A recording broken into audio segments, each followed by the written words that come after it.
আপনার মনটাই কি আপনাকে বারবার হারিয়ে দিচ্ছে? গীতা বলছে, মনই পারে আপনাকে জিতাতে, আবার মনই পারে আপনাকে ধ্বংস করতে। বন্ধুরাত্মা আত্মনস্তস্য জনাত্মৈব আত্মনা জিতঃ অনাত্মনস্তু শত্রুত্বে বর্তেতাত্মৈব শত্রুবদ্ধ। Simple and practical explanation. In this verse, Lord Krishna says, যে ব্যক্তি নিজের মনকে জয় করতে পারে তার মনই হয়ে যায় তার সবচেয়ে বড় বন্ধু।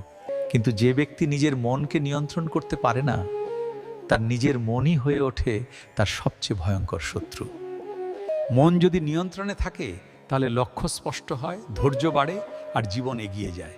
আর মন যদি নিয়ন্ত্রণের বাইরে যায়, সন্দেহ, ভয়, রাগ আর হতাশা ধীরে ধীরে জীবনটা নষ্ট করে দেয়। যেদিন আপনি নিজের মনকে জিতবেন, সেদিন আপনাকে আর কেউ হারাতে পারবে না। মনে রাখবেন, শত্রু বাইরে নয়, শত্রু আপনার অশান্ত মন। আর সেই মনকে জয় করাই আসল যোগ।